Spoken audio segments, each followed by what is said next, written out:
What's going on, y'all? It's Jay Small Reviews here, back at it again with another video. As you guys can see by the title, we are going to be talking a little 2024 as we get to the end of 2023. Want to get my wish list of what I want next year to look like. I think this year was an okay year in Battle Rap. I think that there's some down parts of it. Obviously, URL didn't have their best year. I think Chrome was pretty good, had some high points, but was kind of spotty. You could say the same for Bullpen. You see some other leagues that did good. iBattle did their numbers. I think Trenches, like I said, spotty. I think RB is the one league above all that really had like kind of a perfect year. You know what I'm saying? Even though some of these full circle battles at the end, I'm a little on. But overall, better can be done. Even if it was a great year, there's always things that we want going into the next year. So expect going forward, since it is the end of 2023, I'm gonna have top 5 bodies of the year, top 5 battles of the year coming out real soon. Might even start next week. But starting out, like I said, I want to give a vision of what I personally want going into next year. Some of this has been announced, some of this is just ideas. But without further ado, we can just get into my list. So the first thing I want is something I ask for every year in Battle Rap, but it's more theme cards. And I think Trenches did a really, really good job. The Trenches Bullpen event, Drop Your Location, of just signaling why it's a good idea. The quality of battles on the Trenches versus Bullpen event is not the craziest. I'm not crazy over Riggs and Kaboom. You know what I'm saying? I'm not crazy over Clone, Indie Nest, and so on and so forth. But when you have a theme to it, there's already just a little bit of added excitement. I even remember when the event first started, and we were basically watching like very no-name talent. I can't use a better term, you know what I'm saying? My apologies. But no-name talent, guys that don't have much of a profile.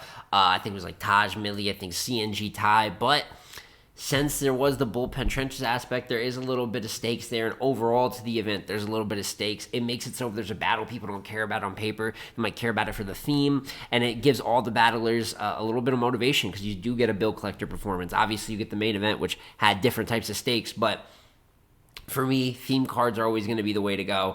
So hopefully we get a little bit of that team versus team, league versus league, whatever we can get going, we get it going. I think Chicago, they're doing TOS versus Riot at the beginning of the year. For those of you in the Shy, you know what I'm saying, go check that out. That's an example of what I'm talking about.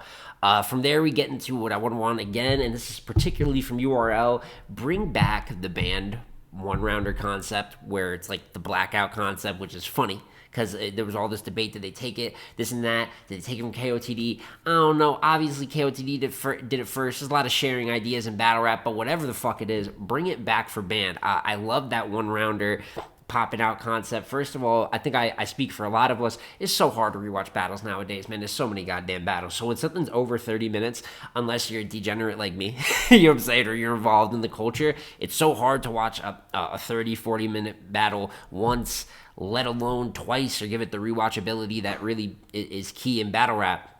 The band one-rounders is a nice change of pace. You get a ton of different names. It doesn't matter if you want the writers or whatnot. They had Kid Chaos. They had Beat Eye. I think they had Loso on there. Obviously, Rum Nitty made an appearance. If you want more of like the real talk aspect, they had Bad News on there. They had Kid Slade on there. They had Geechee on there. If you want middle tier, top tier, there's a bunch of diversity in there. EK versus T-Top was great. You know what I'm saying? So bring that back. That's easy. One-rounders, I'm sure it's a little easier to pay for as well, even though you are paying twice as many artists or something like that. There's excitement in the names that are going to pop, like who's actually going to match up against who.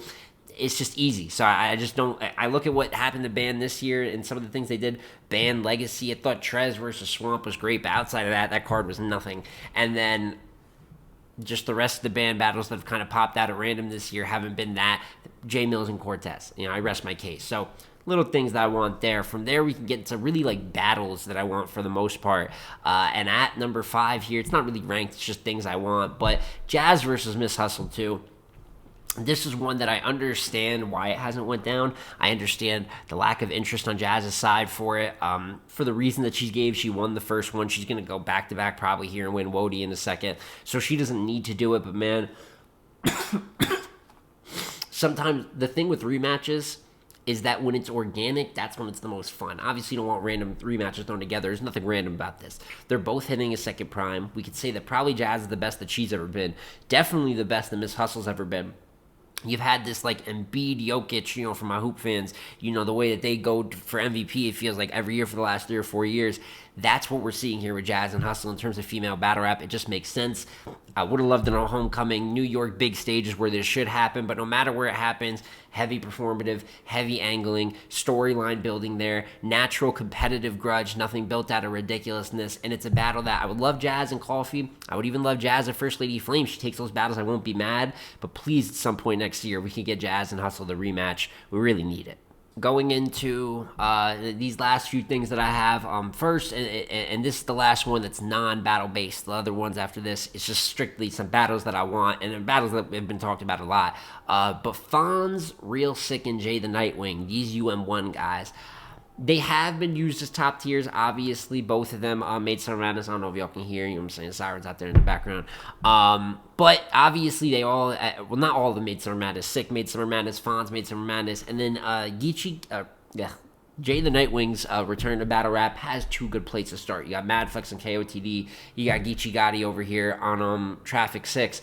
I want to see him keep being used as top tiers. I want to see them keep being used in these big spots. I know that URL's big on taking a guy, making sure that he's giving shots at the same time. And I'm not going to lie, while it ended up being a decent result, we don't need a Fonz versus Wusad next year. I think Wusad's really good, by the way. You know what I'm saying? But we don't need a battle like that. We don't need Sick to come over here and battle the top 6 cat, either of the top 6 classes respectfully. These are key pieces. Let's use them like franchise pieces, man. Let's go get them. If they're going to have 4 to 5 plates, let's make sure all of those 4 to 5 plates are heavy and they mean something. I want to see them versus a variety of who they haven't battled yet, where it's the John, the Dons, the Ilmax in 6 case. I know Fonz has called out Chess, Rex. I think he even called out Calico for 3 rounds. I don't know the exact names. I'm not going to go all into that. It would be a video I'd love to do. If y'all want that, you know, let me know, like kind of booking you on one going forward. But between Jay, Sick, and Fonz, I think all 3 of these guys got it. I think these guys have it to be not just rotational pieces, but rotational top-tier pieces. These guys can, at any night, give the best in the world a run for their money or beat them, depending on their level of performance. And it's just a matter of getting the brand there. How's that going to be there? You got to book them like they're that. If you don't book them like they're that, they're not going to be that. I think that they took another step in the right direction this year with that. But let's just keep that going. And then as for the last few here, one that, you know, a lot of people want Tay Roc and Easy. And there's these reasons and drama, and people are talking about why it can't get booked on this league, even though nobody really knows shit about why it can and cannot get booked. But for me, I do want Tay Roc and Big K. I did my video on Tay Roc and Easy as my last video. Obviously, I'm not very optimistic on that getting booked, but there is another big match out there for Tay Roc, and it is Big K. One that just hasn't matched up because you got kind of a guy who's been one of the faces of RB, and then a guy who's been the face, and at points one of the faces if you want to throw Geechee in there and surf right with Tay Roc on URL. So you bring that together, heavy punching. Both of them are heavy with the punching. In this era of Roc's career, it's like a whole new chapter where he's been the AMG, the flow pockets, right? He's really emphasized the rapping. Something Big K has always been great at is just purely rapping. And Big K has emphasized the angling. In terms of like all-around battlers, this is the most complete all of them have been in terms of like a full skill set. So why not? Why not? Especially with the fact that Big K's, whether he does or doesn't win Cody, he's at a point right now that people are going to want to see him just in big matches going forward. It's been really good for his stock one way or another. And as for Roc, there's only so many big matches left. So if we're not going to get Easy, if this is going to be the runaround, if it's turned into Tay Roc versus Muslim Poppy, I'm good. I'm okay. You can have it. I'll take Tay Roc and Big K. I don't know if they're booking on the Riot. I don't know if you could find some way to do some no entourage, you know what I'm saying? Obviously, Roc's not going to RBE, and I don't think Big K is going to URL, so it has its own challenges, but I think it's a little bit more realistic, more based in the sport of battle rap, and a battle that I definitely want to see. And as for the final 2 battles, one's been announced, and one's been heavily rumored, so it's not too much of a shocker here, but I want Geechee versus Hitman for obvious reasons. It's probably the biggest just blockbuster match that can get booked. It is insane. It is a headliner on any card, anywhere, any league, anytime in the year 2024. And then obviously we are getting Lux versus Nitti. If they don't put Lux versus Nitti in a volume, somebody should be physically assaulted. Somebody should be damaged on a physical and permanent level. That's how I feel about this. Lux versus Nitti has no business being on a big stage. We got to get money. We got to get this. I get it. I understand. Door money. Enough of that. Please, enough of that. We are not going to go throw a battle of writers on the big stage just for it to be like a 6, 7 out of 10 battle, maybe, you know what I'm saying? Crowd trying to interrupt every line. And then we're like, imagine if it was a small room. Why do we have to imagine things when we can do them in reality? That's the interesting thing about life. Lux versus Nitti is a great battle. There's going to be ranges of excitement. Obviously, there's a lot of organic demand. I love the battle, and I think it is going to be great, but you put it in a volume. I see there's some people saying put it in an empty room. Don't do that weird shit either. We don't need to do all that. Get 50 to 60 people, regular volume style, though 80 to 100, whatever, volume 1 through 5 look like, and give it's a room where it can get reaction. People can have fun, but people can't take over the battle. The Blue Room has done a fantastic job of doing that. Pit-style battle rap, even though they got a few more, you got like 200, 300 people in there, I believe. But that just goes to show pit-style battle rap with like a cap at a couple hundred, but a little less than that. That's what battle rap's about. We want reactions are fun, man. It's not about judging none of that, but it adds to the battle. It's fun. That's how moments are created and things like that. But crowd gets too big, you can start fucking up the battle. So volume, Lux versus Nitti, it's not hard. It will make it the best battle possible, and it already has potential to be an all-timer just on paper. So for that, and as for that, and then for Geechee and Hitman, which I just talked about, I think that's a big stage battle. You have one great one for the big stage with Geechee and Hitman. Even though you could debate that Hitman's been better in a small room than in a big room for the last couple of years, as a whole other conversation. But you put that big money, big stage, they sell Summer Madness, they sell Max Out, whatever it is that they got to do.